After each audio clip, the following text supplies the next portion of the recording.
Eh, Buenas noches, un gusto estar con ustedes, que el Eterno los bendiga, que tengan un año lleno de cosas dulces y de Parnasá abundante y que su nombre sea inscrito en el libro de la vida para bien y para cosas buenas. Feliz año, eh, feliz Rosh Hashanah y feliz aniversario de la independencia para nosotros los mexicanos. Viva México. Gracias a Dios que coincidió este año. Y bueno, estamos viendo Mishneh Torah de Rambam, leyes relativas al carácter. Eh, ya vimos estos 11 preceptos, estos mitzvot, acerca de cómo eh, estas mitzvot nos ayudan a mejorar, a equilibrar, a tener en control nuestros rasgos de carácter. Ya abandonó la llamada, ojalá y se conecte. Eh, Estos preceptos los vimos, todo esto pues ya estuvimos repasándolos varias semanas atrás. Los que han estado entrando en la clase pues tienen eh, estas diapositivas para que las lean, las relean, las estudien. Y la semana pasada nos quedamos en el capítulo 1, alajá 7 o párrafo 7, si mal no recuerdo. Todo esto, ok. Y empezamos con leyes relativas al carácter, capítulo 2, alajá 1 o párrafo 1, aconsejarse de un mentor. Vimos que empezaba así, diciendo que algunos enfermos, bueno, estaba haciendo el símil de una enfermedad del alma con una enfermedad física, y decía, bueno, pues hay diversos enfermos. Joseph, un gusto tenerte también. Hay diversos enfermos que comen lo que no es bueno para el cuerpo, precisamente por su enfermedad. Lo mismo pasa con el alma, personas que estamos enfermillas del alma o el desequilibrio de nuestros rasgos de carácter lo pone como una enfermedad, como una metáfora, una analogía de, bueno, también el alma se enferma y en este texto nos quedamos. Y yo quiero que darle continuidad. Esto es parte de la alajá, del capítulo 2, párrafo 1. Si me ayudas, Arturo, por favor, a leerlo. Sí, dice leyes relativas al carácter, capítulo 2, 1. Aconsejarse con un mentor. Así dice Yehizyahu acerca de tales personas. Hay quienes llaman a lo malo bueno y a lo bueno malo, que consideran a la oscuridad luz y a la luz oscuridad. Consideran lo amargo dulce y lo dulce amargo. Dice Isaías 5:20.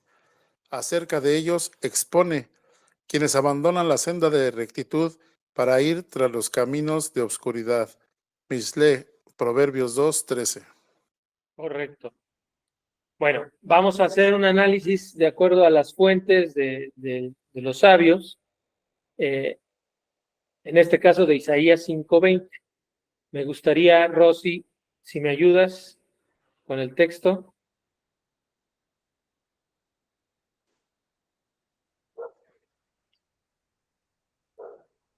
Hay de quienes llaman a lo malo bueno y a lo bueno malo, que consideran a la oscuridad luz y a la luz obscuridad. Consideran lo amargo dulce y lo dulce amargo. Likutei Moharam 56:3-17. Como dijeron nuestros sabios de bendita memoria, una vez que una persona repite un pecado le parece permisible, es decir, por medio de los pecados cambia y advierte las palabras del Dios vivo, crea nuevas combinaciones de letras en la Torah hasta que lo que estaba prohibido se vuelve permitido.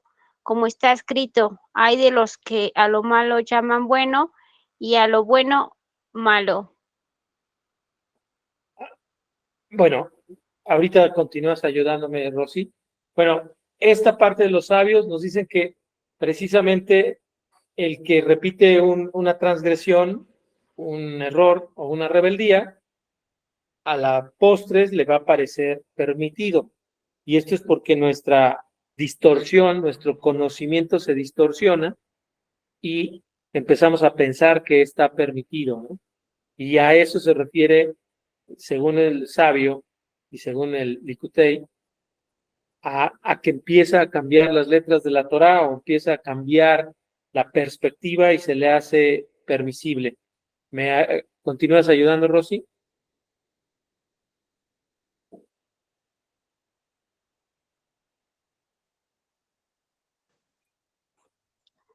Sí, es que incluso dentro de las transgresiones está envuelta la fuerza vital de Dios, es decir, las letras de la Torá.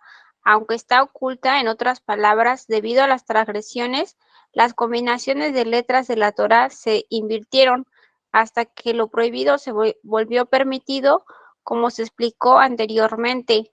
Una vez que una persona repite un pecado, le parece permitido. Este es el aspecto de un ocultamiento único. Ok. Ahora, continúa ayudándome, por favor, ¿no? Es Yoma 86b, que es lo mismo que está hablando Likutei, nada más que este es el Talmud Bavli. Rabí Yohanan dijo, grande es el arrepentimiento, ya que anula incluso una prohibición de la Torá. ¿Cómo es eso? Como se afirma que Dios dijo, diciendo, si un hombre despide a su mujer y ella se aleja de él y pasa a ser de otro hombre, ¿puede volver a ella otra vez? ¿No estará esa tierra muy contaminada? Pero tú has cometido adulterio con muchos amantes y todavía queréis volver a mí, dijo el Señor. Yes.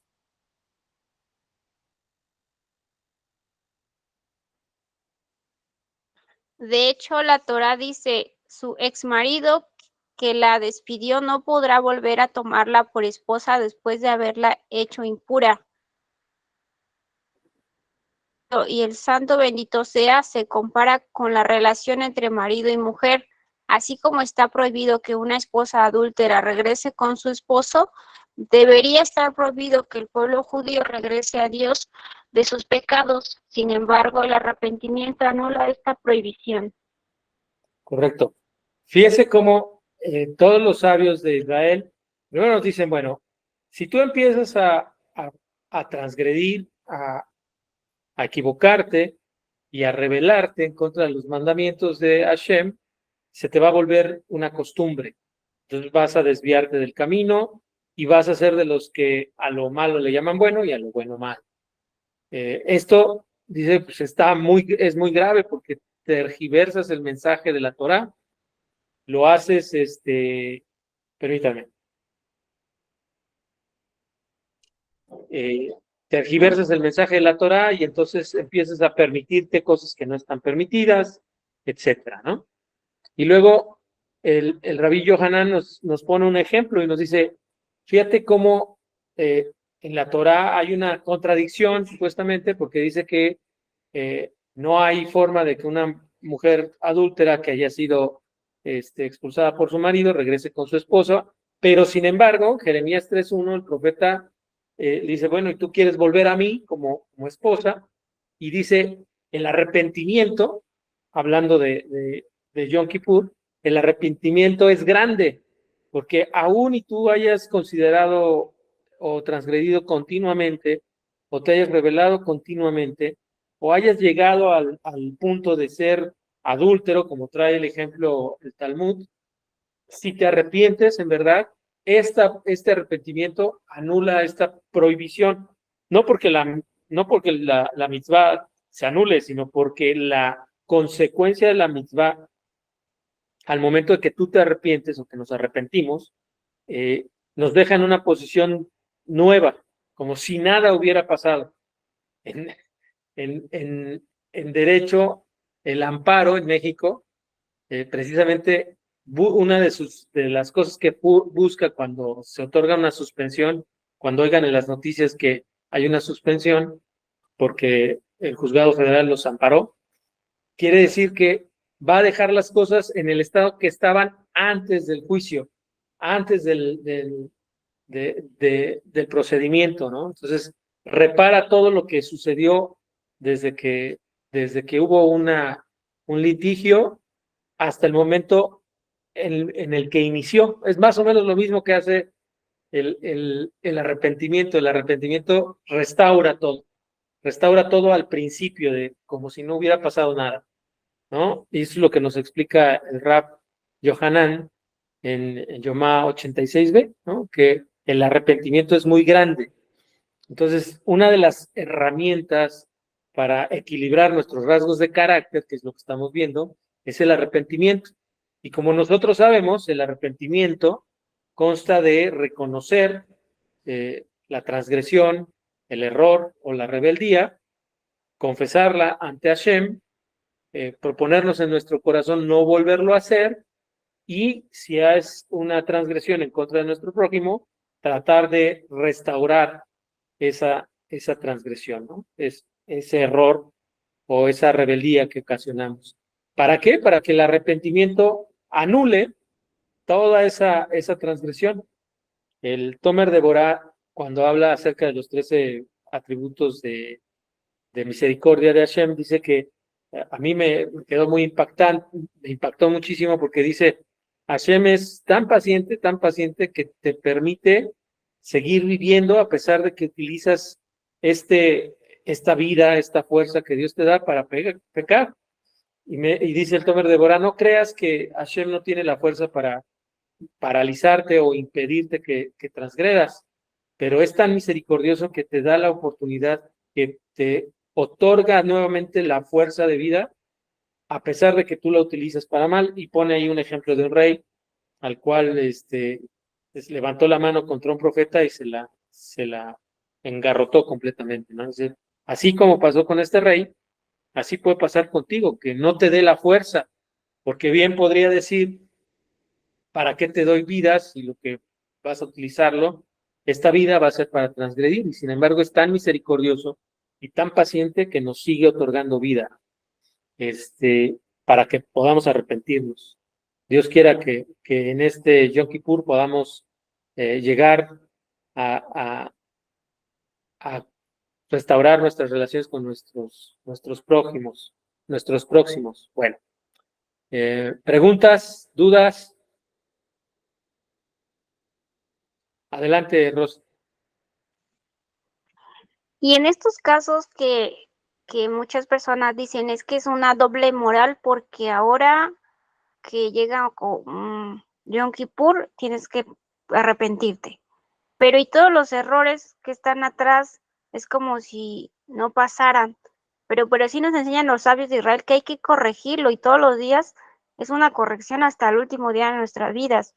No es que pasamos desapercibido todos los errores. Sin embargo, pues Hashem nos da siempre esa oportunidad para corregir. Es así, no nada más es decir ya pasó.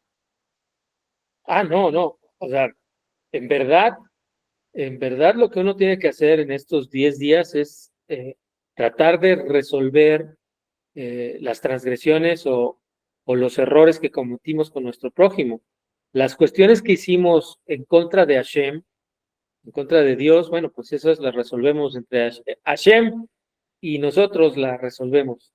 Pero si nosotros no procuramos resolver las cuestiones que hicimos en contra de nuestro prójimo, si no nos ocupamos en resolverlas, en darles, en restituirles, ¿no?, el daño, en tratar de restituirles el daño, pues entonces nuestro arrepentimiento no ha sido verdadero, ¿no? Por cuanto a lo que hicimos al prójimo. Por cuanto a lo que hicimos a Dios, bueno, Dios sabrá y ve nuestros corazones, pero lo que sí es muy evidente es cuando nosotros verdaderamente tratamos de resolver con nuestro prójimo en estos días, pues cualquier cosa, ¿no? Por eso es muy bueno que los esposos platiquen con sus esposas, les pidan perdón, por cualquier cosa, ¿no? Traten de resolver el asunto. Digo, ahí ya hay que pensar y meditar en cómo hacerlo, ¿no? O con nuestros hijos, o con nuestros hermanos, o con nuestros padres, o con nuestros tíos, eso hablando de la familia, o con nuestros vecinos, o con, vaya, ¿no? Tratar de resolver esos asuntos y de indemnizar lo más posible y que nuestros prójimos a los cuales les hicimos algún daño, pues nos perdonen, ¿no? Nos perdonen esa transgresión. Yo sé, andas por aquí, sí. Laura, un gusto.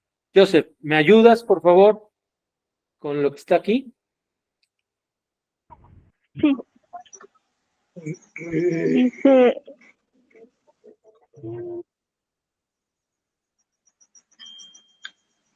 Sí, listo. Yo, ¿verdad? Joseph, gracias, Laura, ahorita me apoyas. De todas maneras, hay mucho que leer. Ok. Bueno, dice capítulo 21, 2.1, aconsejarse con un mentor. Dice, quienes abandonan la senda de rectitud para ir tras los caminos de oscuridad. Mishle, Proverbios 2.13. El Malvin comenta que el sendero es aquella senda angosta que sale del camino grande e importante y conduce a pequeños poblados. Este paso que enseña que en la Torá no solo el camino grande y transitado es recto, sino incluso las sendas que se derivan de ella son rectas, porque cada mitzvah se ramifica sino porque cada mitzvah se ramifica en muchos senderos. Por ejemplo, de la cualidad de compasión emanan las siguientes acciones: dar dádivas, hacer préstamos, regresar la garantía que se da por el préstamo, etc. Contrariamente, con respecto a la maldad, no solo que la maldad se extiende sobre sus pequeñas sendas, sino que incluso su gran camino está plagado de tinieblas, porque es lo opuesto a la sabiduría, que es la luz de los corazones. Ok, perdón. Fíjense cómo los dos textos que nos trae el Rambam en su Mishneh nos hablan exactamente de los caminos de rectitud y nos hace una comparación con los caminos de rectitud con los caminos de maldad. Y nos dice que todos los caminos, todos los senderos, los pequeños caminos, son importantes porque aún y el grande, también los senderos pequeños, es decir, nosotros, las cosas pequeñas que hacemos respecto a la Torah, nos conducen a poblados pequeños, ¿no? Y dice que este caminar en los senderos, en nuestros pequeños senderos, que se ramifican del camino recto, es lo correcto porque nos lleva a tener muchas mitzvah y que esas mitzvot se ramifican en muchos actos. Y otra vez nos vuelve a recordar los 11 preceptos que vimos al principio de Mishneh Torah, de esta sección relativos a las leyes de carácter, porque dice que de una mitzvah, por ejemplo, de una mitzvah de tener amor al prójimo, emanan muchas acciones como dar dádivas, hacer préstamos, regresar la garantía. De un camino que es muy amplio y angosto, las sendas que están alrededor son muchísimas, ¿no? Y es muchísimo lo que podemos hacer. Contrario a el camino de la maldad, que podemos empezar por un pequeñito error o por una pequeñita transgresión o por una pequeñita rebeldía y eso se va a ir haciendo más grande hasta que sea un camino muy amplio, pero todo lleno de oscuridad, ¿no? Esta analogía que nos trae el sabio en Mishle, Malvin, en Mishle, pues se me hizo muy, muy, muy interesante, ¿no? Es parte de lo que tenemos que entender. Cuando una mala cualidad empieza a generar, como vimos al principio, nos acostumbramos a esa mala cualidad, al rato vamos a pensar que es lo correcto, ¿no? Es bueno ser enojón o iracundo más bien, es bueno ser orgulloso o es bueno ser arrogante, porque ya lo empezamos a hacer poco a poco. Adelante, Alfredo, y luego Arturo.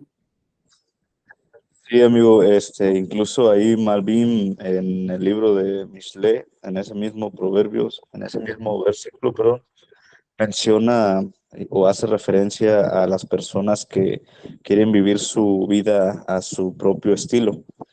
Entonces ahí habla sobre que las personas que quieren llevar su propia libertad, pues piensan que su camino es ancho, pero en realidad el camino que los está dirigiendo es un camino lleno de oscuridad. Así lo menciona él ahí en Proverbios. Sí, de hecho es el siguiente que íbamos a leer, la siguiente parte, y esto viene en Tebunat Mishle. Sí, sí, tienes toda la razón. Adelante, Arturo.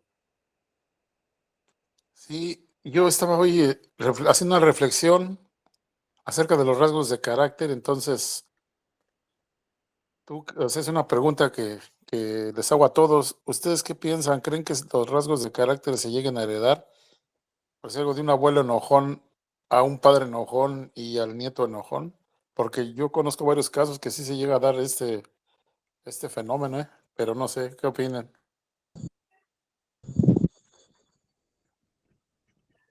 Joseph, adelante, levantaste la mano.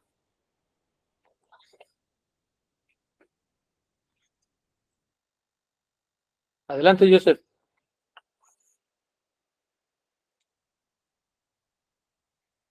¿No? ¿No ibas a comentar nada, mi buen Joseph? Bueno, Perdón, tenía apagado el micrófono. adelante, adelante. Sí, en efecto, todos los rasgos de carácter son heredables. Así como tienden a ser los padres, tendemos a ser los hijos. Pero por eso el Eterno nos brindó al ser humano de un gran don, que es el libre albedrío. Entonces, en esa capacidad de nosotros poder decidir y al estar conscientes de cómo somos, tenemos la capacidad de decidir quiénes vamos a ser, no por con lo que heredemos, sino por lo que hacemos.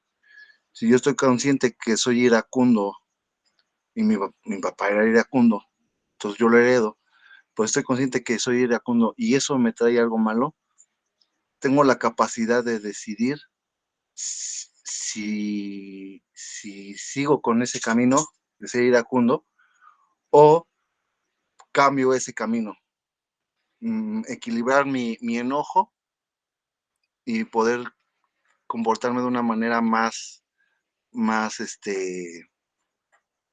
misericordiosa, vamos a decirlo así, ¿no? Porque por lo regular, al ser iracundo o ser enojón, pues uno tiende a ser muy juicioso, ¿no? Y cuando uno que busca ser misericordioso, busca la manera de equilibrar ese enojo. Entonces, sí, aunque heredemos cosas, pero eso no quiere decir que nosotros no tengamos la capacidad la capacidad de decidir de que nosotros queremos ser diferentes. Porque incluso dicen los sabios que Moisés pues era una persona de un carácter muy severo, ¿no? Pero él decidió cambiar para poder ser un, un líder de un pueblo. Amén. Sí, es correcto. Es correcto. Alfredo, levantaste la mano. Sí, amigo, sí, a la pregunta de nuestro compañero Arturo, recuerdo muy bien lo que dice el libro de Orjot Sadikin, por ejemplo, que los atributos vienen de diferentes fuentes. Por ejemplo, hay unos atributos que son aprendidos, es decir, por querer adquirirlos o porque uno cree que son buenos. El otro es por la naturaleza del hombre, que nos inclinamos a esos tipos de atributos. Y el tercero es que los poseemos desde la creación, ¿no? Y me parece muy importante esta parte o la pregunta de nuestro compañero porque se conecta con el versículo de Proverbios, igualmente en el mismo libro de Mishle, en que dice, es el 1:9 parece, que dice que porque son un acompañamiento de gracia para tu cabeza y cadenas para tu cuello. Y entonces Rab Hirsch dice que tanto las acciones de uno tanto los pensamientos y deseos, todo esto es basado en la influencia que nuestros padres nos han heredado. Entonces, por eso él dice en esta parte, porque son un acompañamiento de gracia, es decir, nuestra mente, nuestro pensamiento e intelecto van a ir realizados o dirigidos de acuerdo a la influencia que nuestros padres nos han dado. Entonces, eso es mi respuesta. Sí, es correcto. ¿Alguien más tiene alguna opinión? Algo que esté, ahora sí que quien le haga como adversario a la pregunta que se han hecho, adelante. ¿Será o no de nacimiento o heredables? Ay, Dios, me salí, No, amigo, ahí sigues. perdón. Ajá, ¿serán o no serán heredables? A ver, Yo la creo que señora algunos sí. Laura, sí, ya van dos que sí. La señora Laura Calvillo, o Laura Calvillo, no sé si es señora, y Rosario, ¿qué opinan? ¿Serán o no serán heredables? Bueno, con todo lo que hemos estudiado, también dice que los rasgos de carácter viene también de la crianza, en el lugar donde nos hemos criado, también lo que arrastra nuestra niñez, nuestra infancia. Eso es heredables, no lo sé, pero no puedo asegurar que lo sea, pero sí conozco una familia que son los padre, hijo y nieto, son los tres chiflados, son pero bien locumbetos, uy, pero tal para cual. Ahí sí podría decir, pero no creo que en todo pase eso, depende de uno modificar su carácter, ¿no? Precisamente es nuestros estudios para poderlos modificar. Y si fueran heredarlos, aunque me parece, ¿no? En lo personal un poco difícil, porque como le vuelvo a repetir, ¿no? Viene a veces de la crianza, la familia, el lugar donde uno vive, todo eso influye bastante en nuestros rasgos de carácter. Bueno, es mi pequeña opinión. Gracias. Muy bien, muy bien, muy bien. Laura Calvillo, perdón, no sé si eres casada o soltera, pero adelante. Sí, yo creo que sí se hereda, pero pues igual como ya lo comentaban, está en cada uno de nosotros, pues tomar lo bueno, ¿no? O sea, tomar lo que nos sirve y mejorar lo que quizá podríamos, como lo comentaba Rosario, ¿no? Porque en el entorno que nos desarrollamos o la forma en la que nos educan, pues nos impulsan ciertas cosas o vemos ciertas cosas y repetimos esas cosas, a lo mejor no voluntariamente, sino ya lo hacemos porque lo aprendemos viendo. Muy bien, muy bien. Bueno, yo nada más les recuerdo Leyes de Carácter, capítulo 1, verso 2 o alajá 2, que dice, entre cada rasgo de carácter y el opuesto hay muchos rasgos intermedios. Algunos rasgos de carácter son innatos, presentes en el ser por naturaleza desde el nacimiento, ¿no? Que son heredables o no, no lo sabemos, pero de que son desde la naturaleza, desde el nacimiento, sí. Algunos de los individuos los adquieren con mayor rapidez por ser propensos, es decir, por el medio ambiente, a ellos, y ciertos rasgos de carácter no son innatos, sino la persona los aprende de otros. Puede ser que a lo mejor no sea heredable, pero el entorno de tu papá, de tu abuelo, etcétera, te influye y los aprendes. O bien los adquieres motivados por algún pensamiento o por haber oído que se trata de rasgos buenos y se propone conducirse en ellos hasta incorporarlos en su ser, ¿no? ¿Qué tan heredable, según yo, debe de haber algo en la mística, en el Zohar, en lo oculto, que nos explique si son heredables o no? La verdad es que yo no soy bueno en eso. Ahí sí consulta a su rabino de confianza, pero de que son por naturaleza, que son innatos en la naturaleza, Rambam ya nos lo dice. Ahora, el que nos metió en esta pregunta, que nos diga su opinión y su conclusión. Échale, Arturo. Adelante, Pues Arturo. sí, yo pienso que sí son heredables. Yo pienso que son heredables que sí los tenemos en los genes. Y, y también como dicen, o sea, pero podríamos ahí separar dos casos, ¿no? Por decir algún ejemplo de una persona, de un niño que se crió con los abuelos, ¿no?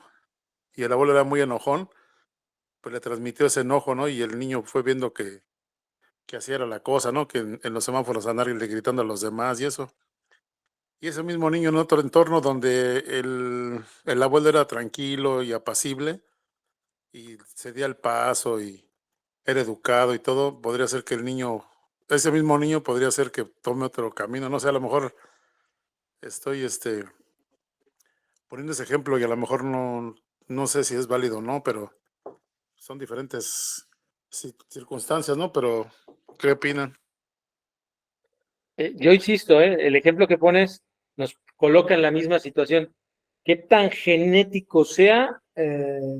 No lo sé. Por ahí la neurociencia dice que algunos traumas sí construyen algún tipo de obstáculo, aunque no cambian la genética.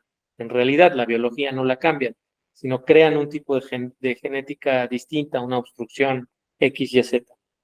No sé si sea genético, pero en ese sentido heredable, o sea, genéticamente heredable, no lo sé.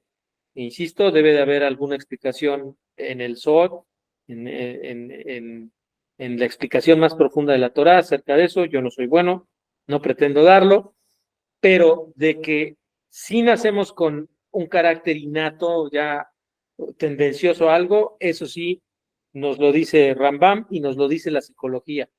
Ahora que se ha estudiado la psicología cognitiva conductual, nos explica eso y está muy apegada, por cierto, con lo que estamos viendo de Mishle Torah y de los rasgos de carácter. ¿No? Es increíble cómo Mishle Rambam toma estos conceptos conductuales, cognitivos conductuales, que ahora los conocemos así en la ciencia de la psicología, pero que en la Torah ya estaban expresados. Es fabuloso. Adelante, Alfredo, luego Arturo. Sí, amigo, fíjate que, o sea, yo me sigo quedando con lo que comentan en el libro de Orjot Tzadikim. Hay tres fuentes de estos atributos: manera de la naturaleza humana, otros que provienen poseídos de la creación y aprendidos o adquiridos por influencia. Pero fíjate que aquí entra otra cosa muy importante, Arturo, porque, por ejemplo, ¿cómo se explica uno de que hay comportamientos en los bebés que son los mismos del comportamiento cuando era bebé, cuando el papá era bebé? ¿Sí me explico? Por ejemplo, ¿por qué un bebé hace, no sé, le gusta dormir de la misma manera que la mamá o el papá dormía cuando era bebé? O cosas así, o sea, conductas que el padre lo tenía, ¿sí me explico? No sé si te ha tocado algún caso que tú veas así. Yo he visto varios. No sé si ustedes hayan visto alguna vez algo similar con sus hijos, no sé. De- por ejemplo, de mi hija mayor, sé que el carácter es muy parecido al de mi esposa y el de mi hija menor es muy parecido a mi carácter, ¿no? Por ejemplo, así de cercano, eso te lo puedo decir. Te insisto, yo no descarto que sea genético. La verdad es que con la Torá que tengo no puedo asegurarlo ni negarlo, No, y yo pero menos, me meto al sol, menos, yo menos. hay factores que podrían indicarnos que sí. Te insisto, por ejemplo, eh, la psicología cognitiva conductual nos dice que, o nos explica que es muy factible que exista esta transmisión de información por medio de la genética, pero tampoco lo asegura, ¿no? La neurociencia también algo así está diciendo, pero eh, no lo sé con certeza. Adelante, Arturo. Perdón. Pues mira, hay un caso verídico que, Óscar de León, el salsero, ahora sí que el salsero mayor, tuvo un hijo fuera del matrimonio y el cual lo negó y dijo que no y no quiso aceptar pruebas de ADN, pero su hijo tiene la misma voz, así el mismo, como que la misma alegría que transmite o que transmitía Óscar de León al cantar, y ya todos dijeron, pues sí, sí es su hijo, o sea, pero, o sea, se crió muy aparte de él, o sea, no se crió con él, y sin embargo tiene todos los rasgos bueno, varios rasgos de carácter de Óscar de León. Sí, sí, te insisto. Yo ni lo niego ni lo afirmo, como decimos en lo jurídico. Porque Habría no, que checar en la Kabbalah, ¿no? También. sí, habría que checarlo.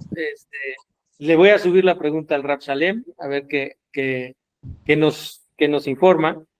Pero bueno, creo que sí hay una buena posibilidad, e insisto, creo que debe de haber una explicación en el SOT, pero bueno, no la tengo yo, la voy a subir con el Rab. Por ahí, apúntala. Adelante, Rosario. Sí, también me gustaría comentar, por ejemplo, conozco un papá que crió a 2 hijas, ¿no? Solo él, porque su esposa se fue, y él las ha criado a las 2, y una es así bien prepotente, malcriada, y la otra hija es bien sumisa, buena, humilde, y todos dicen que es diferente a la hermana. Entonces, si el papá las ha criado a las 2, ¿por qué la pregunta es una salió tan diferente en el carácter que otra, ¿no? Si fuera hereditario, porque puede ser también, como uno dice, no lo afirma ni lo niega, ¿serían igual o es algo bien, un poco como confuso, no sé, porque así dicen los vecinos, ¿no? Esta chica qué buena, humilde, tranquila, toda buenita, y la otra es terrible, gritona, soberbia, pleitista, y son hermanas. No, Sí, sí, ahí por uno eso, se queda. por eso insisto, digo, yo por medio de la Torah no lo puedo explicar, no lo puedo afirmar ni negar, por medio de la Torah no tengo no tengo el dato, pues, para decir, mira, en tal lugar y en tal lugar y en tal lugar dicen que sí es heredado. Eso hay que preguntárselo a un rab. Por la experiencia, creo que sí hay posibilidades, y por lo que he leído tanto en genética, etcétera, hay posibilidades de que sí haya un tipo de información psicológica que se transmita, ¿no? No lo puedo afirmar ni negar, pero es probable, ¿no? Es así, es muy probable. Y el ejemplo que das es muy claro. E insisto, a nuestras 2 hijas las hemos criado, pues, supuestamente igual, pero una tiene un carácter muchísimo más parecido al de mi esposa y la otra mucho más parecido al mío, ¿no? Y eso desde chiquitas, desde bebés, desde que estaban muy chiquitas, ya se vislumbraba esta diferencia, ¿no? Entonces, de acuerdo a mi experiencia, que no es un dato confiable para afirmar o negar, sí podría ser, ¿no? Pero insisto, eso es tema de subirlo al rap y es muy interesante, pero bueno, continuemos, continuemos, porque si no, nos quedamos a mitad del camino y ya quiero seguirle. Eh, Laura, ¿nos podrías ayudar ahora sí a continuar leyendo? Sí, dice, estos que abandonan los senderos de la rectitud prefieren ir por sus caminos de acuerdo a los caprichos y antojos de sus corazones, por los caminos de la libertad, pensando que son caminos anchos, pero en realidad, ante los ojos del entendimiento, son caminos de obscuridad. Tebanus Mishle. Adelante. ¿Cuál es la cura para los enfermos del alma? Que recurran a los sabios, pues ellos son los médicos del alma, quienes curarán su enfermedad indicándoles los rasgos de carácter positivos hasta que retornen al buen camino. Quienes son conscientes de sus rasgos de carácter negativos y no recurran a los sabios para que los curen, sobre ellos expone el Salomón. Los necios desprecian la moral. Mishle Pro 1:7. Adelante, por favor. El tonto es aquel que menosprecia el conocimiento y el temor a Dios y se burla de la sabiduría y el musar. Malvin. Evelyn es igual a necio, tonto. Musar igual a disciplina. Rap y Rich, no sé. Irsh, Rab Irsh, Irsh, Sí, ujú. mal con el hebreo. Bueno, otra vez, la sabiduría y el musar son disciplinas que van juntas. El que es tonto o necio no, no acepta ni la sabiduría y desprecia el musar o la disciplina. ¿Cuál es la disciplina? Esta, en la que hemos venido hablando, equilibrar nuestros rasgos de carácter. O sea, si nosotros queremos ser sabios, por eso dice que el principio de la sabiduría es el temor a Hashem. Y el temor a Hashem es no hacer lo que Él nos ordena no hacer, detenernos. Entonces, ese es el principio. Y el que es tonto o necio se burla de estos no haceres, ¿no? De no hacer esto y le parece una burla. Y no le gusta tampoco la disciplina. No le gusta trabajar constantemente en sus rasgos de carácter. Esto es lo importante de todos estos textos que estamos leyendo y cómo es importante aconsejarnos de un mentor, de un sabio que nos ayude a entender estas cosas y a equilibrar nuestros rasgos de carácter. Esto es muy, muy importante. Bendito Hashem, ya acabamos la alajá 1 de este capítulo. Hasta aquí no hay más preguntas o dudas, o si hay, por favor, adelante. No, amigo, está todo muy bien. Correcto. Seguimos. Ahora sí, con el capítulo 2.2, leyes relativas al carácter, y dice, a veces el extremo es bueno. Ah, ¿cómo es esto? Nos ayuda Rosario, por favor, a leer.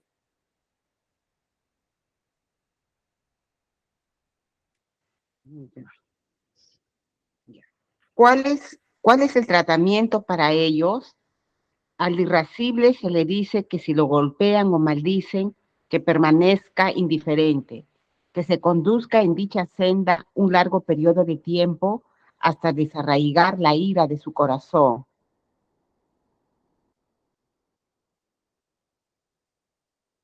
Adelante, adelante.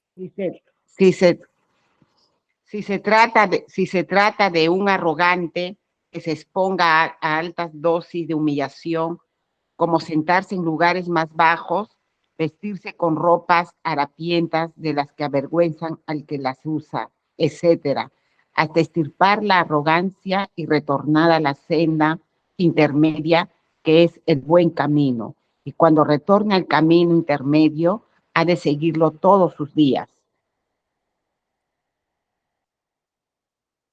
Adelante. Sí ha de seguir, ya. Adelante, ¿Sigo? adelante. Ah, Sí, sí. Se ha de seguir ese mismo patrón de conducta con todos los rasgos de carácter. Quien está en un extremo, que se aleje al otro extremo y lo siga durante un tiempo prolongado hasta retornar al buen camino, que es el punto intermedio de cada rasgo de carácter. Hay rasgos de carácter en los que está prohibido seguir la línea intermedia, sino hay que alejarse hacia el extremo opuesto, como la arrogancia, en cuyo caso el camino correcto no es que uno sea meramente modesto, sino que además sea considerado al extremo y mantenga un espíritu humilde, como los hasid, no los piadosos. Es correcto. Fíjense, es bien interesante estas, ¿cómo se llama? Ideas que tengo ahí a un lado, son precisamente de la psicología cognitivo-conductual, que es de lo que venimos hablando. Y a mí me pareció muy, muy interesante. Estoy leyendo varios artículos de esta tesis y también utiliza el mindfulness, la meditación, que también no la prohíben los sabios de Israel para los Benei Noach, y que se equipara mucho con el hipodenut, ¿no? Etcétera, ¿no? Entonces, cómo el pensamiento y la emoción nos conduce hacia una acción, y cómo detenernos, y entre el pensamiento voy a seguir, entre la situación, la interpretación, el pensamiento, la emoción y la acción, detenernos para reaccionar, es lo mismo que la Torá nos decía desde hace muchísimo tiempo, y según Rambam, pues esto estaba en el Talmud, ahí estipulado, ¿no? Porque, ¿cómo se llama? Rambam lo que hace es resumir e indicar las mitzvot, la Mishnah, de una forma que sea entendible para todo el público. Entonces, quiere decir que desde la tradición oral, toda esta situación de aprender a enfrentar una situación, a interpretar por medio del pensamiento, para controlar nuestras emociones y así realizar una acción muchísimo más positiva, ya estaba expresado en la Torah, ¿no? Y es muy emocionante para mí, por lo menos, ver esta analogía. Nos tardamos casi 3000 años nosotros para llegar a este conocimiento, mientras que en el Talmud ya se estaba hablando de esto hace 2600 años, ¿no? Por lo menos en el registro, o los profetas ya habían hablado acerca de esto, ¿no? Para mí es impactante. Y bueno, también aprendiendo de lo que nos han enseñado es, pues no desechemos ese conocimiento. Si ya hay toda una técnica científica en nuestra cultura para ayudarnos a equilibrar nuestros rasgos de carácter, pues utilicémosla, investiguemos o vayamos con un profesional en esta área para equilibrar por lo menos los rasgos de carácter que nos han afectado más en nuestra vida. Adelante, Alfredo. Perdón. Sí, no te preocupes. Fíjate que a mí también se me hace muy sorprendente, Arturo, Luis, porque hay una historia de la cultura prehispánica, de los viejos chamanes, y esta historia habla sobre un chamán y su discípulo, que trata de hacerle disminuir o más o menos como equilibrar la importancia personal. ¿Y qué le dice? Le dice, para disminuir tu importancia personal, tienes que ir a este bar, y tienes que ser el mesero, tienes que vestirte de esta forma. Y ese discípulo era un doctor no me acuerdo en antropología, y lo hizo ir a humillarse siendo, bueno, en la historia ahí lo pone como humillación, pero ¿para qué? Para equilibrar la importancia personal. Entonces, se me hace muy, muy concordante esta parte, porque ese chamán habla sobre las técnicas prehispánicas. ¿Sí me explico? Sí, sí, sí.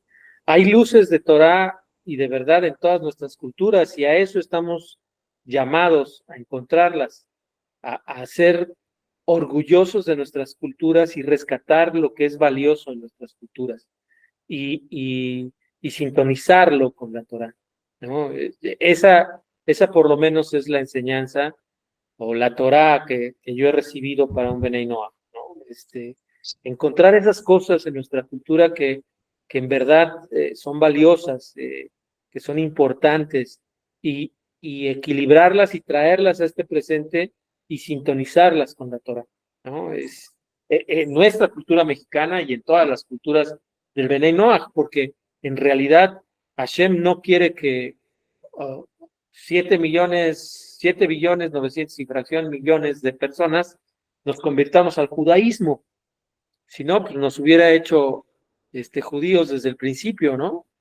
Nos dio estas culturas, nosotros nos perdimos, pero en esas culturas también hay cosas que tenemos que rescatar, y que van a mejorar al mundo, sintonizando estas culturas, estas cuestiones, estas verdades que tienen nuestras naciones, nuestras tribus, nuestras familias, con la Torah. Perdón, me gusta el micro. Adelante, Alfredo. Sí, fíjate, y tienes mucha razón, Luis, porque en mucha de nuestra cultura habla de aspectos filosóficos muy, muy profundos. Te digo, este chamán habla incluso de parar el tiempo, pero no a lo que literalmente, ¿verdad? Habla de filosofía mexicana, o sea, antigua.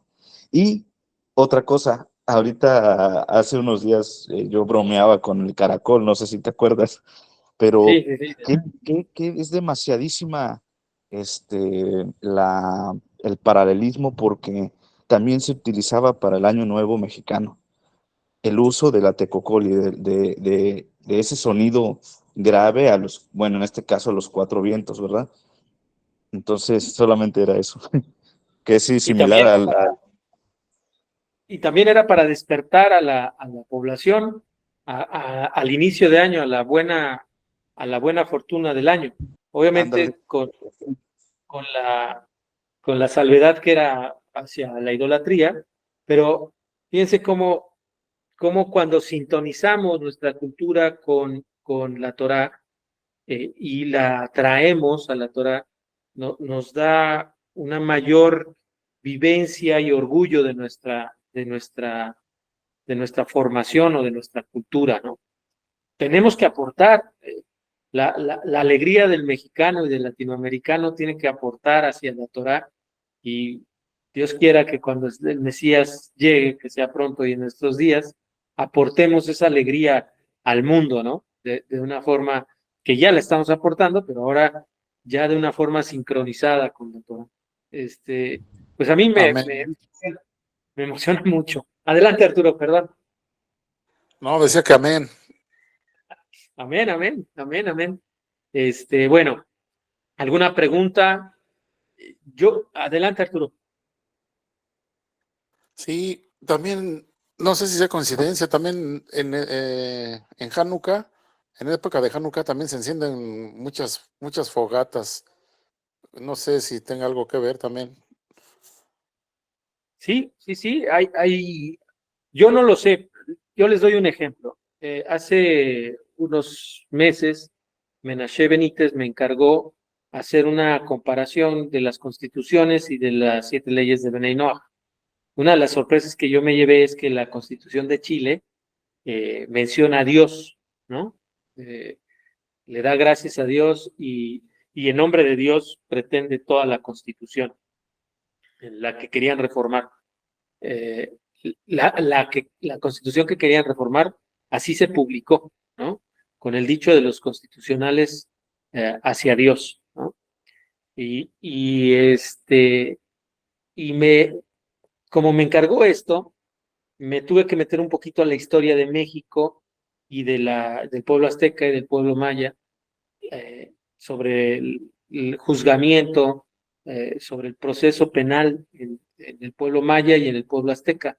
Y fíjense que una de las cosas que me sorprendió muchísimo era la integridad que tenían que tener los jueces. Por lo menos ahorita recuerdo al juez Maya, que no podía recibir ni siquiera un grano de maíz de los acusados, porque entonces se consideraba como cohecho, ¿no?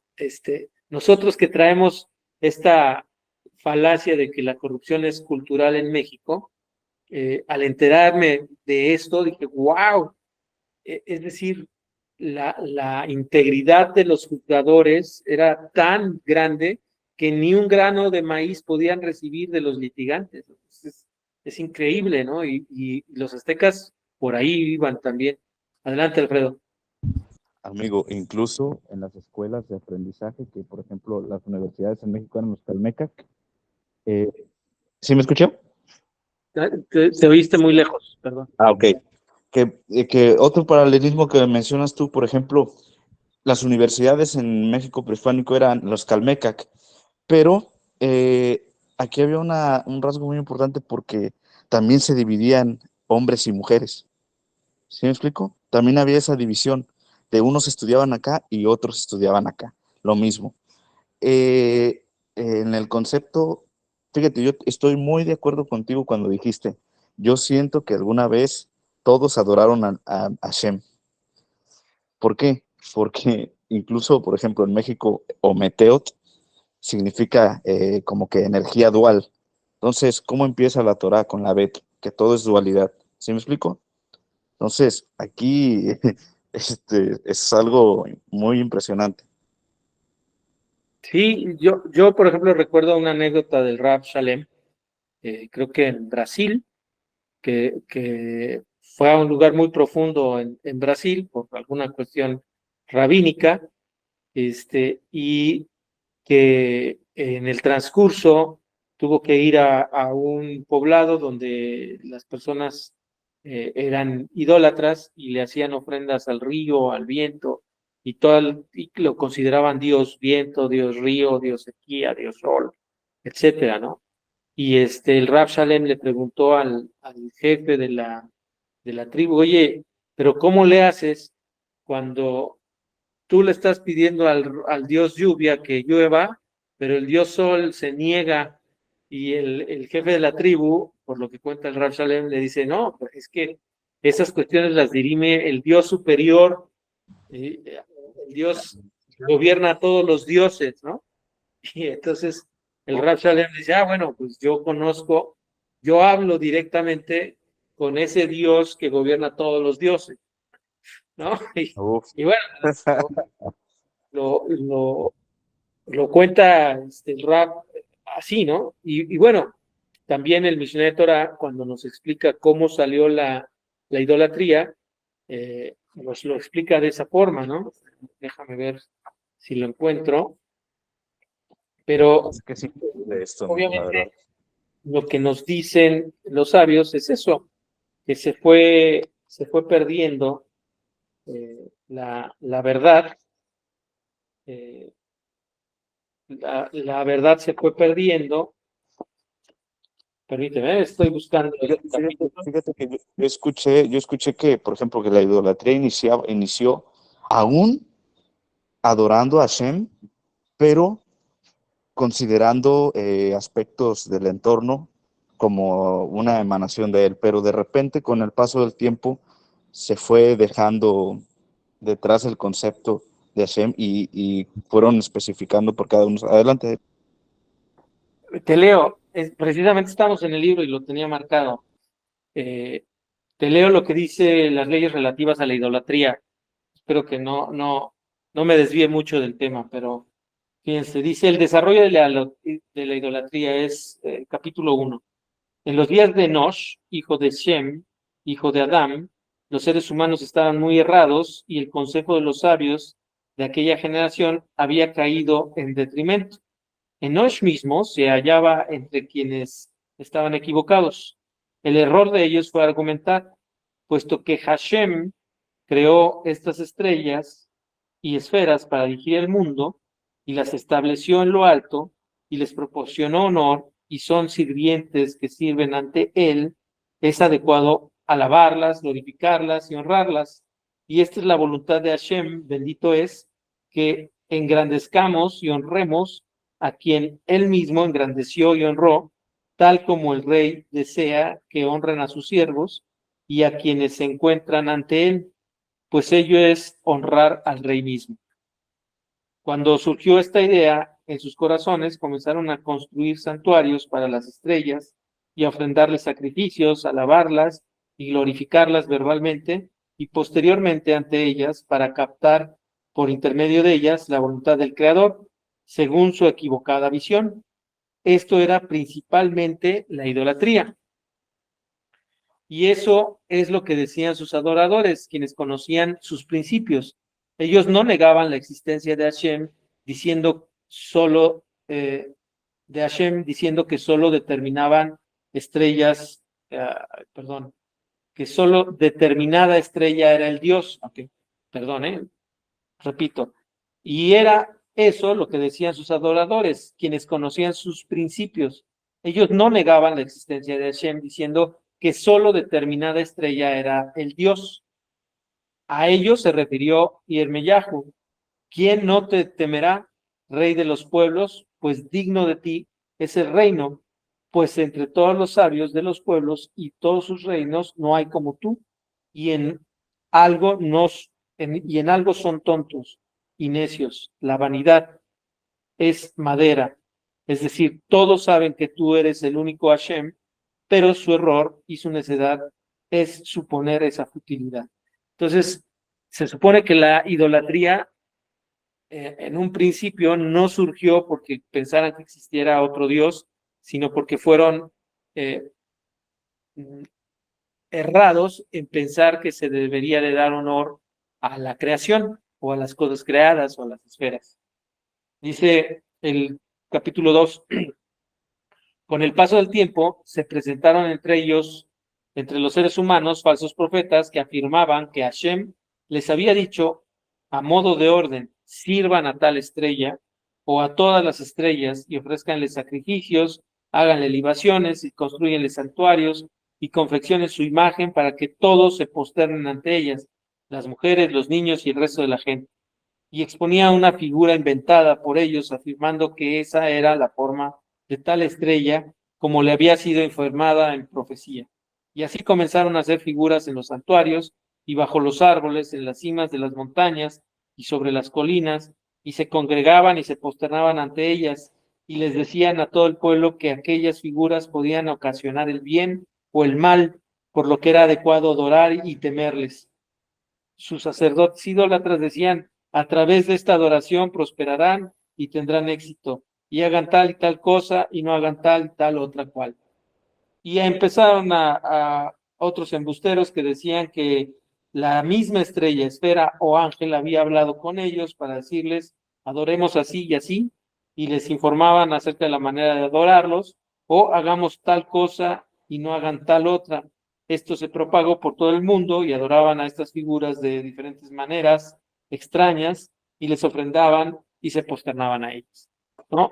Entonces, el Rambam nos explica, según la concepción de los sabios de Israel, cómo empezó la idolatría y, pues, en un principio toda la humanidad conocía de Hashem, pero se fueron desviando y equivocando.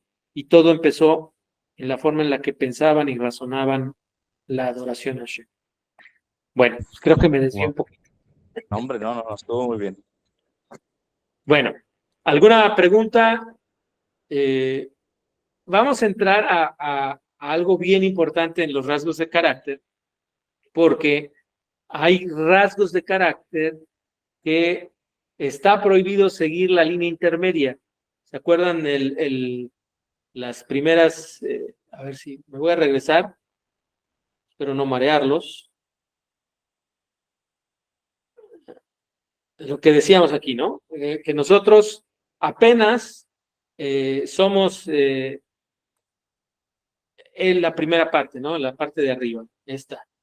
Estamos aquí en el extremo más negativo de nuestro rasgo de carácter y nuestro trabajo es llegar a la mitad, al intermedio, al equilibrado, ¿correcto? Y una vez que estemos ahí equilibrados en todos nuestros rasgos de carácter, entonces podemos aspirar a ser piadosos. Y para ser piadosos necesitamos, como dice el Rambam en esta última parte, tenemos que prohibirnos ciertos rasgos de carácter en el lado intermedio. Pero bueno, primero tenemos que llegar al intermedio para luego podernos prohibir estar ahí.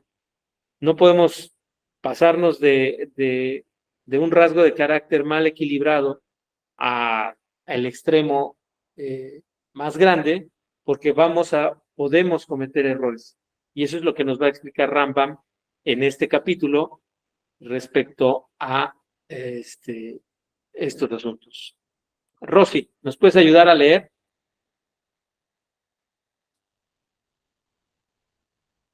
¿Sí está Rosy? ¿O se le cayó? Adelante. Y por ello acerca de Moshe Rabenu expone sumamente moderno y no meramente modesto. Sumamente modesto y no meramente modesto, que los sabios se encomendaron, sé muy, muy humilde, y además dijeron, es arrogante, el arrogante niega la esencia, como expone, no sea que tu corazón se llene de orgullo y se olvide de Hashem, tu Dios. Y también expusieron, el arrogante aún en infinita medida quedará expuesto a la pena de aislamiento de la comunidad. Ok.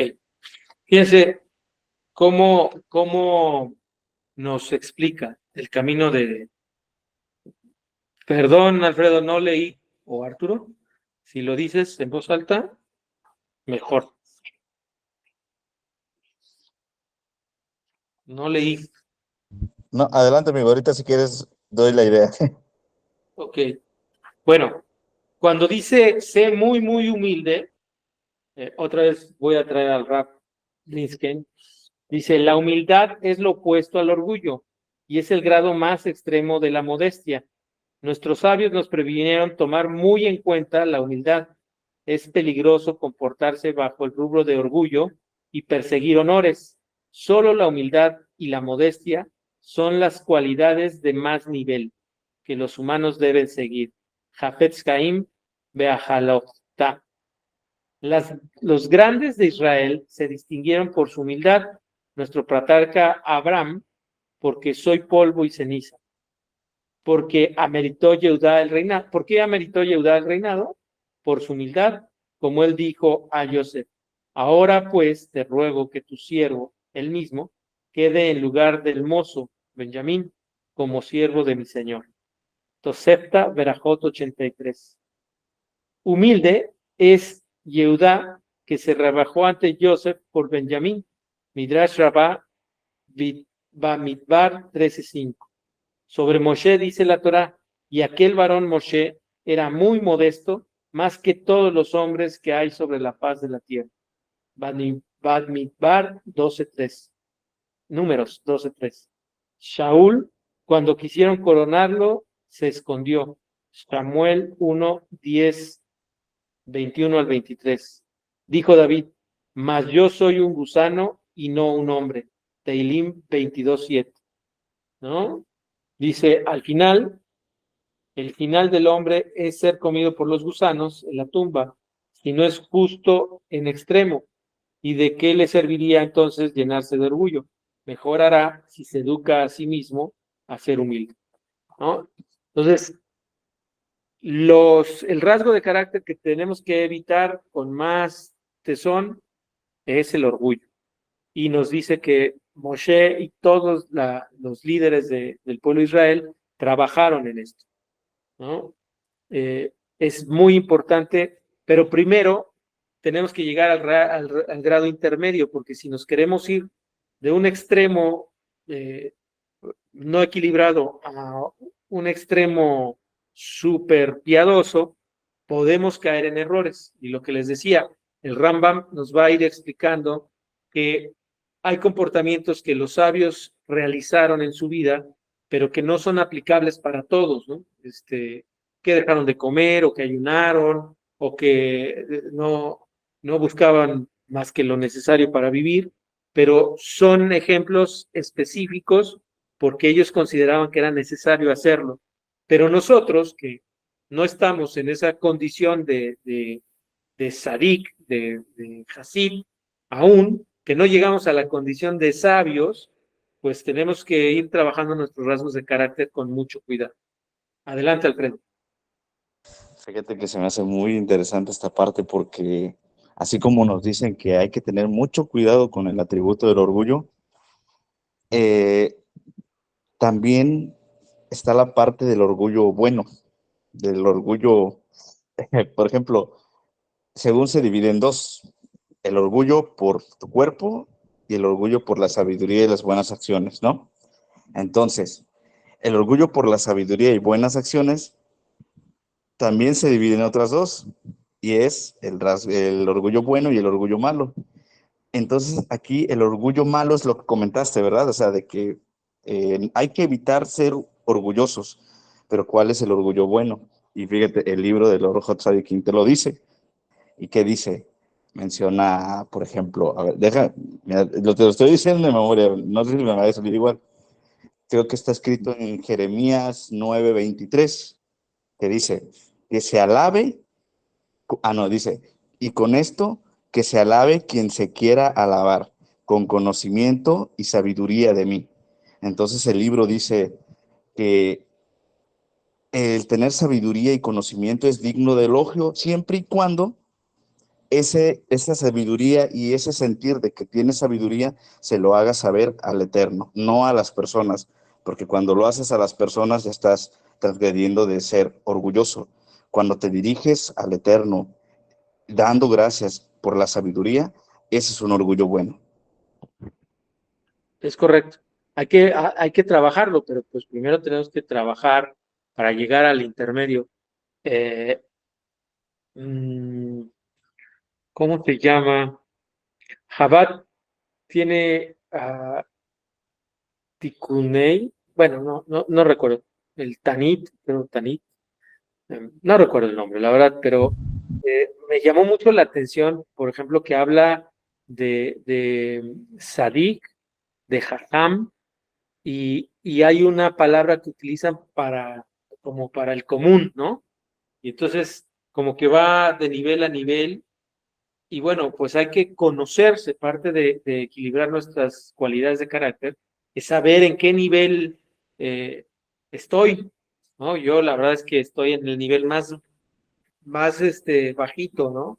No me Estamos. considero, no me considero ni sabio, ni piadoso, apenas me considero Benei Noah, ser humano que despertó tantito, ¿no? Pero llegar al grado de equilibrar todos los rasgos de carácter es un trabajo de toda la vida. Es importante, pero eso no nos tiene que frustrar, al contrario, nos tiene que dar alegría y precisamente ahora que acabó el Rosh Hashanah, solicitarle a Hashem que nos dé vida para mejorar más nuestros rasgos de carácter, para mejorar más nuestro comportamiento, para hacer más actos de bondad, para poder equilibrarnos más y para poder llegar a este camino recto que la Torah nos solicita que andemos, y para eso pedir la vida, ¿no? Para hacernos mejor personas este nuevo año. Amén. Ese debe ser nuestra meta y nuestro objetivo. Creo que ya me pasé de lanza hoy, ya me hice 1 hora y cuarto. Eh, ¿Alguna duda, pregunta, comentario? Por favor, adelante, tienen el micro abierto. Rosario, adelante. Sí, lo que quería, como estamos hablando también, que a veces el extremo es bueno, en este caso también el extremo donde la persona debe llegar, nosotros como estudiantes, ¿no? Que somos, es la idolatría, ¿no? Ahí sí tenemos que ser completamente extremistas.